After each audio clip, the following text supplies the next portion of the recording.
Good afternoon, friends. Father Frank Pavone here, National Director of Priests for Life, and welcome to our Facebook Live.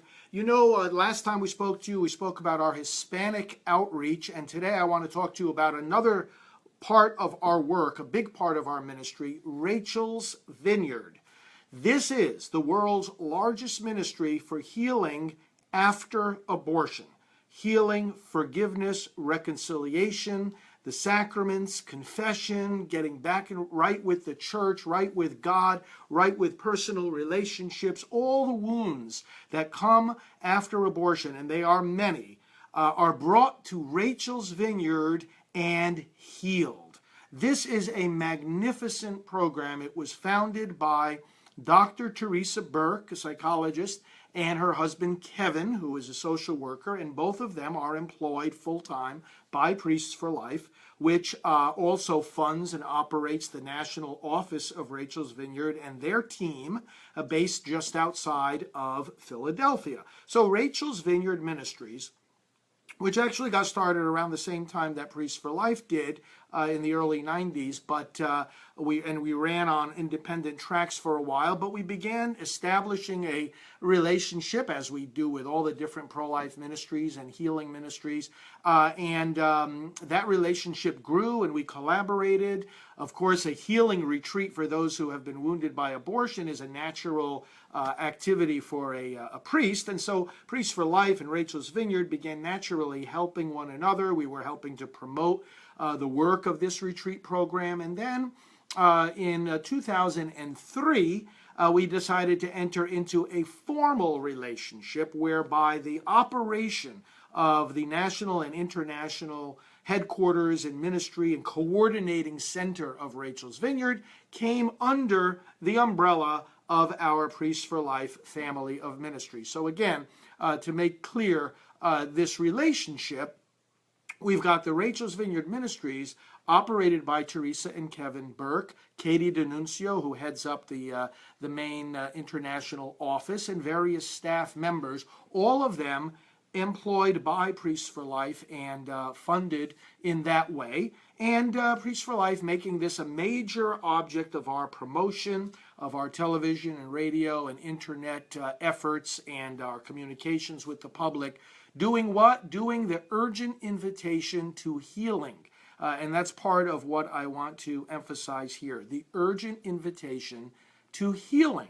Now, the church has just come through the year of mercy, and this was a perfect opportunity for us to promote this healing ministry of mercy through Rachel's Vineyard. In fact, Pope Francis, who of course declared and gave to the church this beautiful gift of the Year of Mercy, strongly supports the work of Rachel's Vineyard. And he has told me that personally. He came to know about it while he was in Argentina. We have an active Rachel's Vineyard site in Argentina, and all in many other countries as well. We have these retreats in English and in Spanish. We have them in interdenominational version as well as in a Catholic version. But let's talk a little bit more about what this is. It is a weekend retreat. Now, healing after abortion takes place in many different ways and on many different levels. And one of them, of course, is on a one-to-one basis. For example, if a person goes for individual counseling or if a person goes for confession, obviously that's a one-to-one setting. And individuals will often need that kind of individual counseling.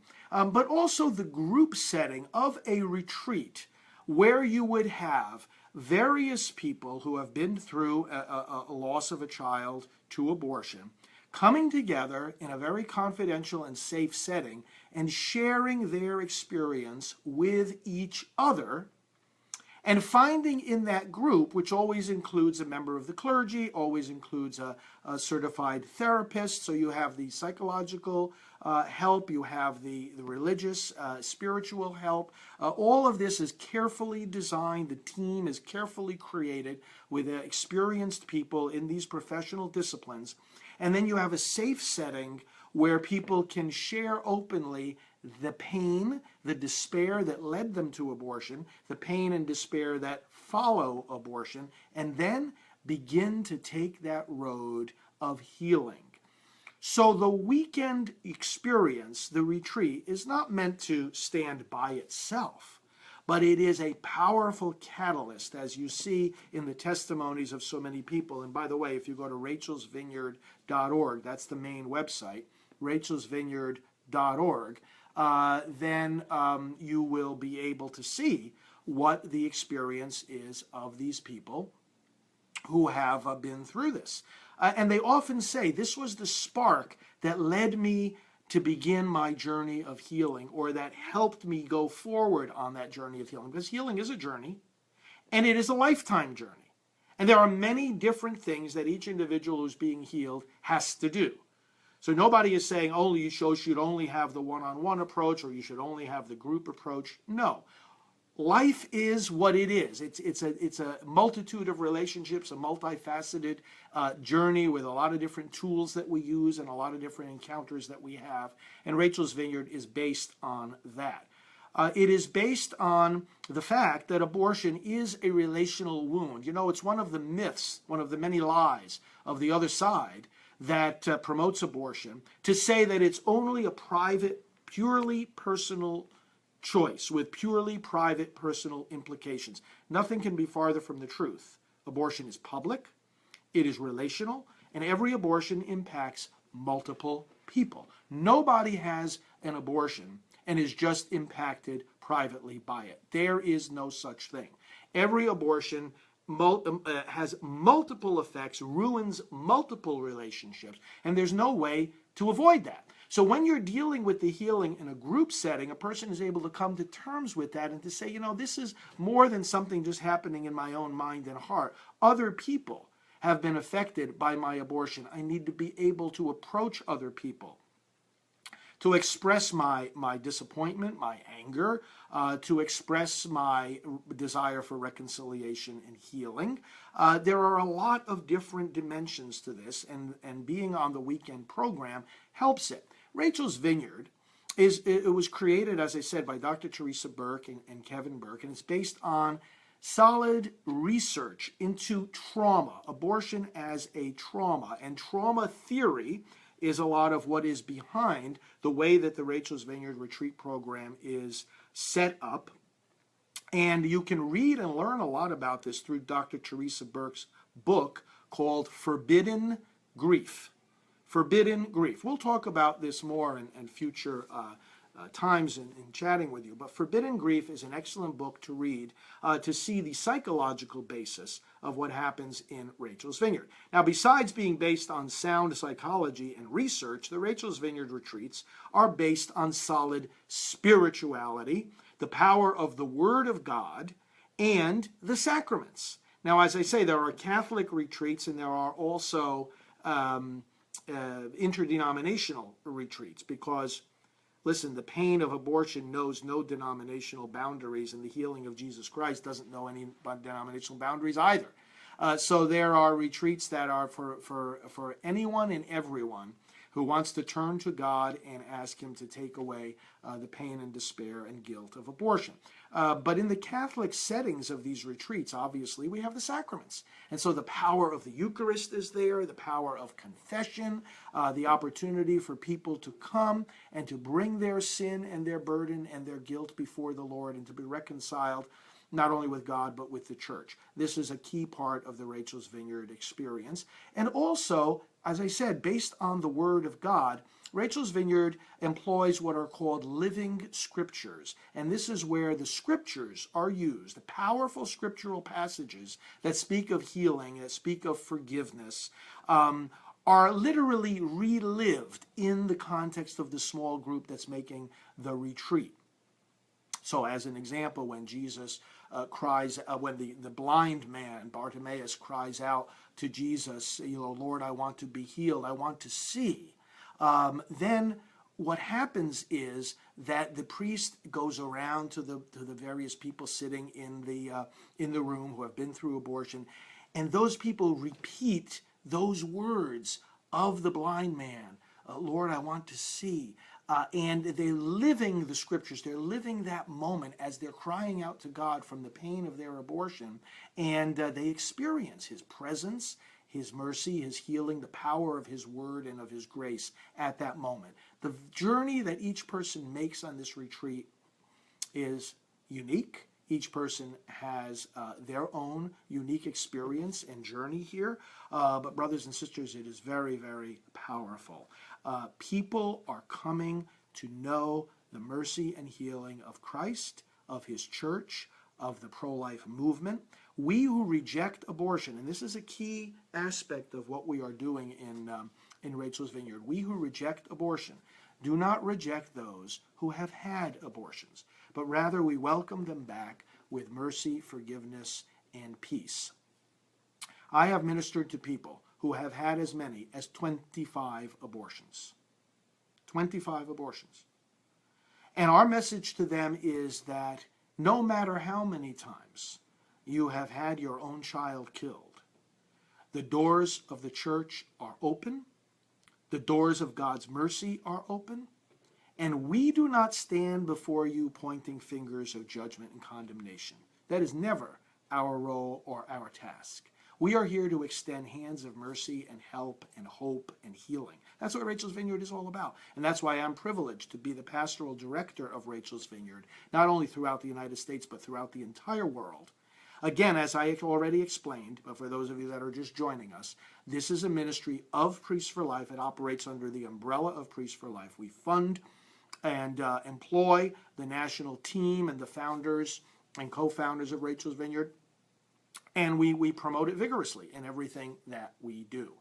Now, Rachel's Vineyard, and some people get it confused with Project Rachel, and let me just briefly talk about the difference. Rachel's Vineyard was originally written as a program for use by Project Rachel. Project Rachel simply refers to the overall program or outreach to those who have had abortions that a particular diocese might do. And so it may include Rachel's Vineyard. In some places it is Rachel's Vineyard. In other places it'll include other things as well. So you can think of Project Rachel as sort of, okay, here's what the local diocese wants to do to reach the people who are wounded from abortion. They'll train priests individually to be able to counsel such people.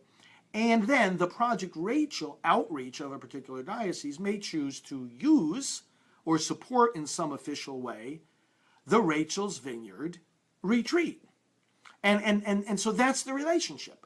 It's a productive relationship, and it's a relationship that we are eager to make it productive on the local level. Now, just recently, Dr. Teresa Burke, again, one of our pastoral associates that we employ at Priests for Life, did a training. She does these trainings all across the country, all around the world, constantly traveling and giving these trainings to clergy and to other professionals about how to be sensitive to the wounds that come from abortion.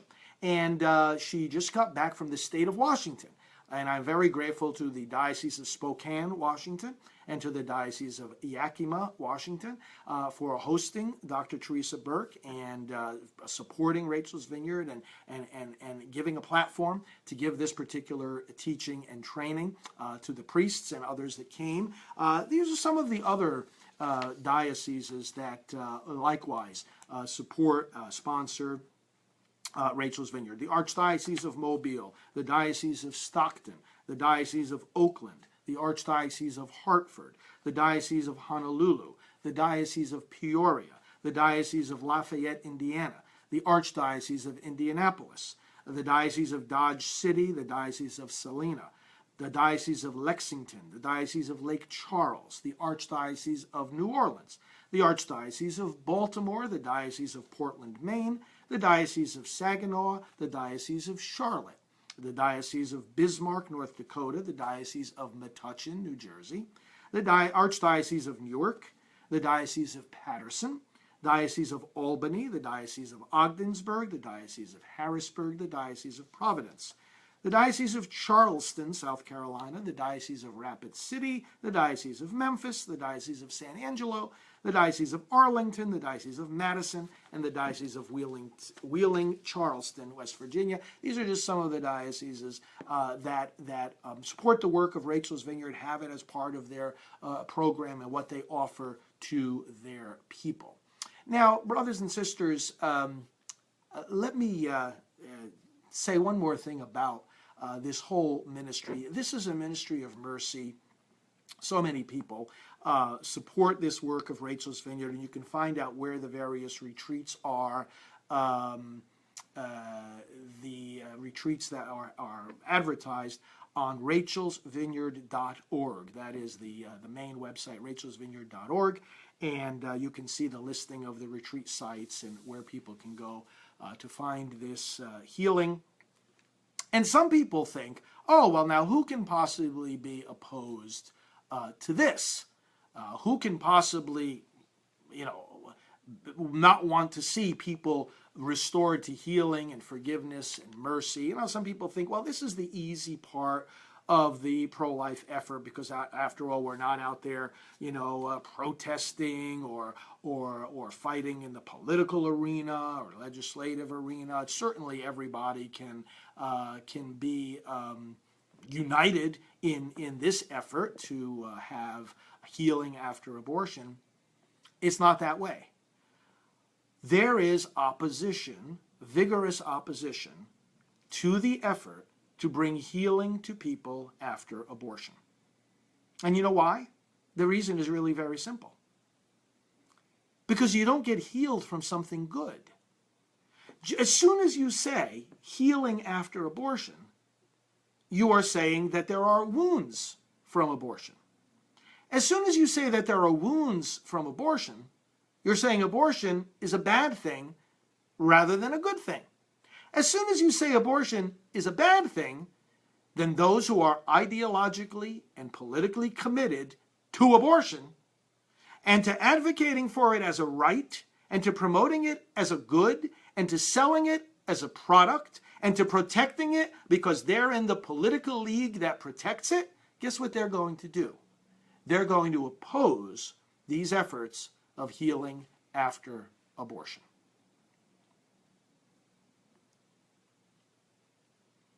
Do you believe that? There are people all over the place who do not want to see individuals healed from abortion. Why should there be healing from such a good thing? Why should that happen? You see, the proponents, the propagandists of abortion, they don't want to let anybody say a bad word about it.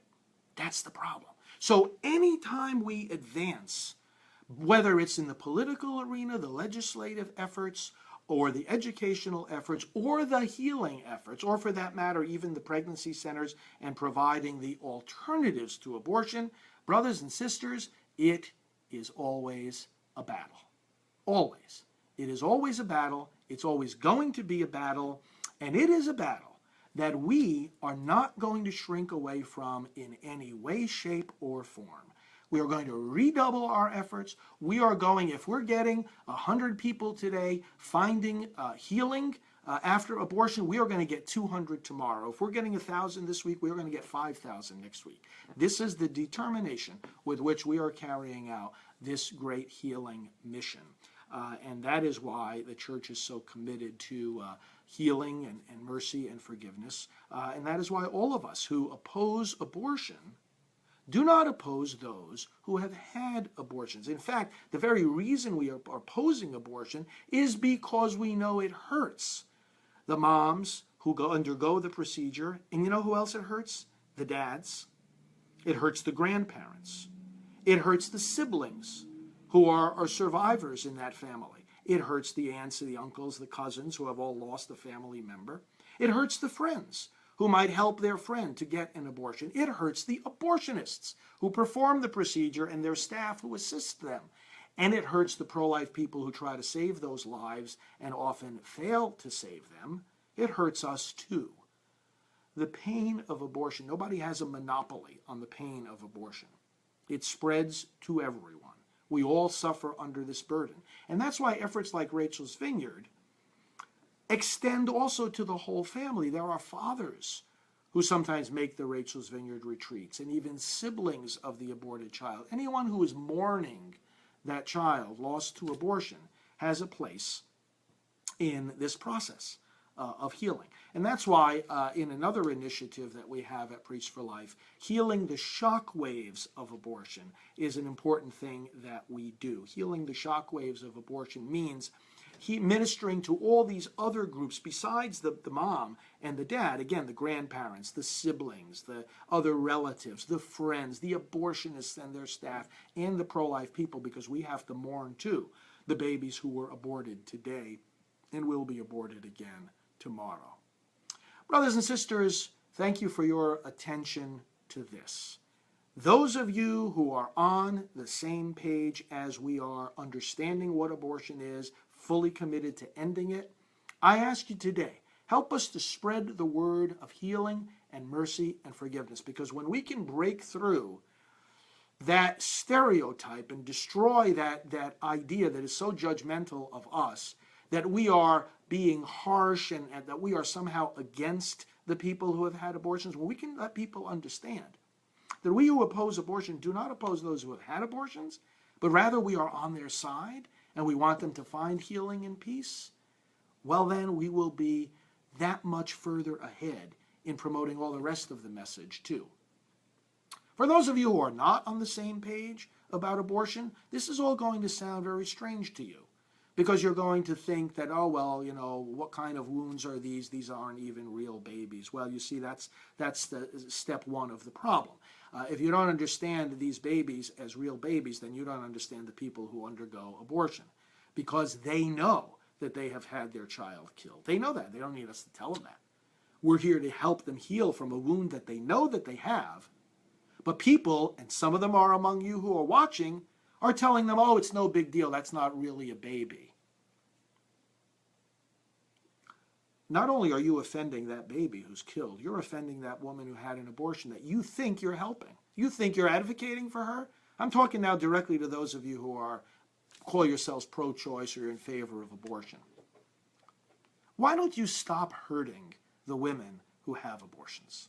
Because that's what you're doing, both before and after. First of all, you're leading them down merrily the path of death, down into a trap of despair, where they're going to have their child killed. It's not your pain, it's theirs.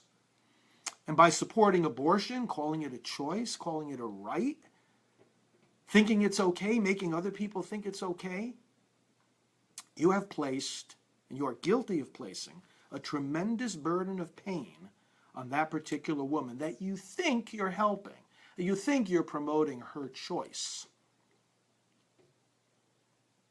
And then those who have had abortions, carrying around that grief and that pain that they do carry around, and they hear some people, some of you among them, talking about this as a right and a choice, and even celebrating it and defending it and voting for it, you're not helping them heal. You're helping them feel ashamed of their pain. You're helping them feel like they can't even talk about the wound that they have and the healing that they seek. None of you who promote abortion are helping any of these women. We're not going to let anybody think that you are either. We are going to continue ripping the veil off of the deception in which you are and in which you try to keep others, that somehow it can be a benefit for a woman to have an abortion. What disease, you can answer me right here on Facebook, what disease does abortion cure? Those of you who support it, please tell me that right now. What disease does an abortion cure? What medical benefit, I'm going to ask those of you who support abortion, does it bring? Because one of the first principles of medicine, if you're going to do a procedure, is that there has to be some medical benefit to doing the procedure. So you tell me exactly what benefit abortion brings, what medical benefit. There is none. There is no medical benefit. There is no disease that abortion cures. Abortion is not medicine.